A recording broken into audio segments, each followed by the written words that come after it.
الحمدللہ رب العالمین والصلاة والسلام علی سید الانبیاء والمرسلین اما بعد فاعوذ باللہ من الشیطان الرجیم بسم اللہ الرحمن الرحیم قال اللہ تبارک و تعالی فی شان حبیبی ان اللہ وملائکۃ یصلون علی النبی یا ایھا الذین آمنوا صلوا علیہ وسلموا تسلیما کثیرا کثیرا اللہم صلی علی سیدنا مولانا محمد و صحاب سیدنا مولانا محمد وسلم صلی علیہ جزا اللہ عنا محمد ما و اہلہ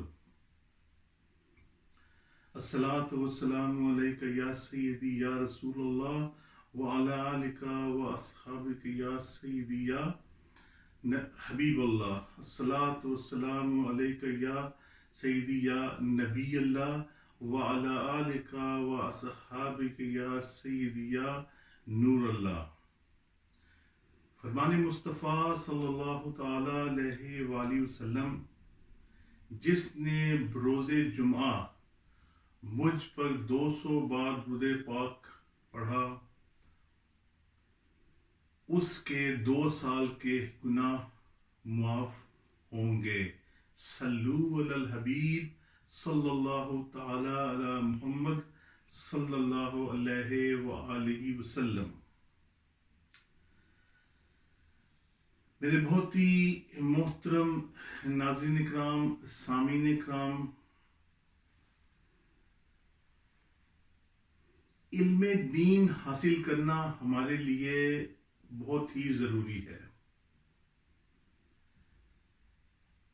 علم دین کے بغیر دراصل یہ سمجھ لیجئے کہ ہم کچھ بھی نہیں جانتے۔ گو کہ اس وقت لوگوں کی زیادہ تر ترجیحات دنیاوی تعلیم ہے۔ میں دنیاوی تعلیم کے خلاف نہیں، لیکن اگر سب سے پہلے آپ دینی تعلیم حاصل کر لیں، اس سے آپ کے بہت سے مسائل حل ہو جائیں گے۔ اگر آپ کو اپنے دین کے متعلق، آپ کو قرآنی تعلیم کے متعلق، آپ کو نمازوں کے متعلق، آپ کو اسلام کے متعلق کچھ نہیں علم، تو آپ خود اندازہ کر لیجئے کہ پھر آپ کو کس چیز کا علم ہوگا۔ ٹھیک ہے، اس وقت بہت سے اعلیٰ عہدوں پر فائز دنیاوی لحاظ سے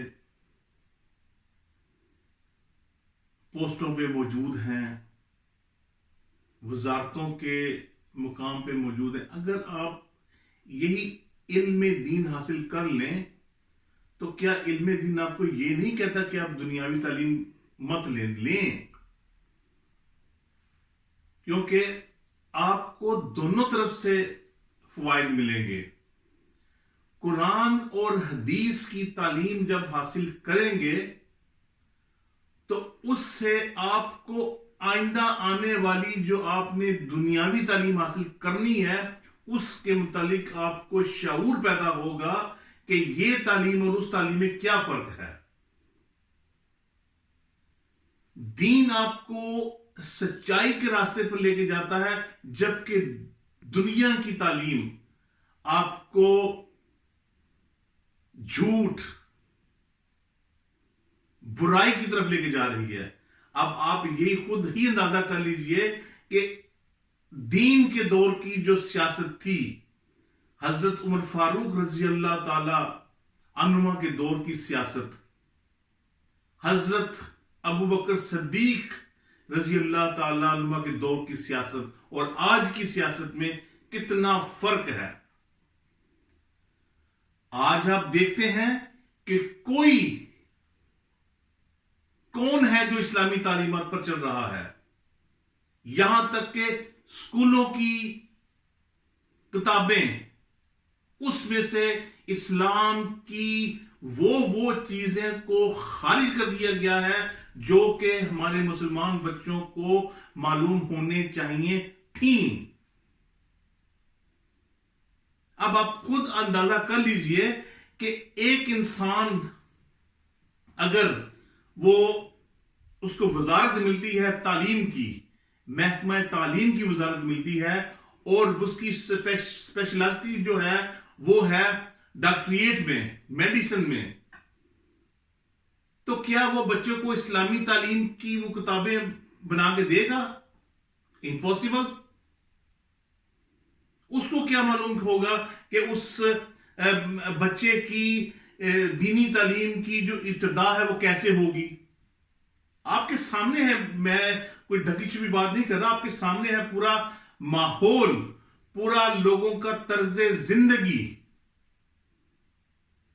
ہمارے ملک پاکستان کی طرز زندگی۔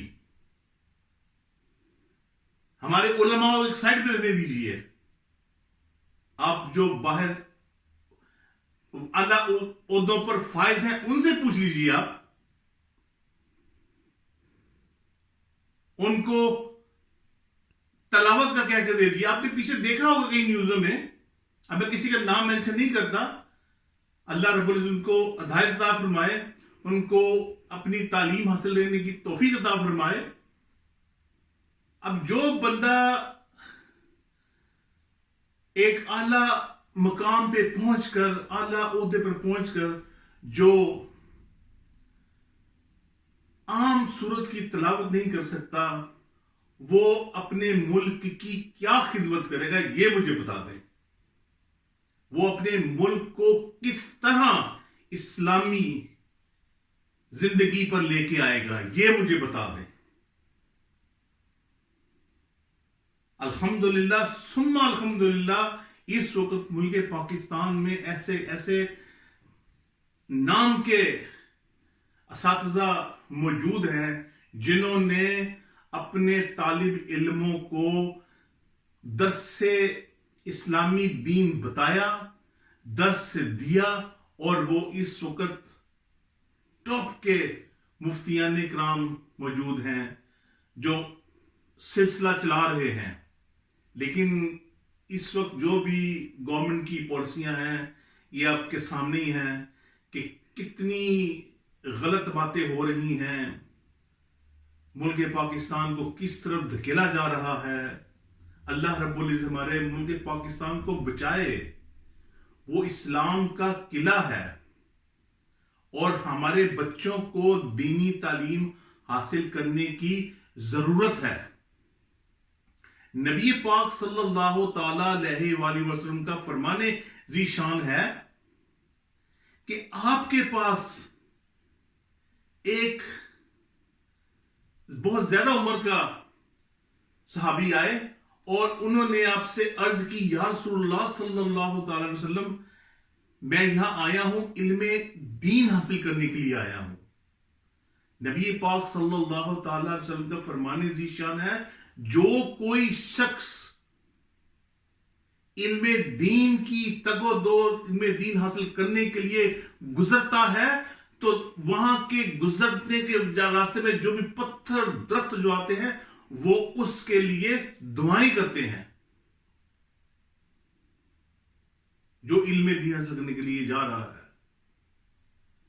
اب خود اندازہ کر لیجئے کہ یہ حضرت قبیصہ بن مخارس رضی اللہ تعالیٰ عنہ سے روایت ہے کہ میں سرکار مدینہ صلی اللہ تعالیٰ علیہ وسلم کی بارگاہ میں حاضر ہوا اور آپ صلی اللہ تعالیٰ علیہ وسلم نے مجھ سے فرمایا، اے قبیصہ کیسے آئے ہو؟ میں نے عرض کی، میری عمر زیادہ ہو گئی ہے اور ہڈیاں نرم پڑ گئی ہیں، لہذا آپ کی خدمت میں حاضر ہوا ہوں تاکہ آپ مجھے کوئی ایسی چیز سکھائیں جو میرے لیے مفید ہو۔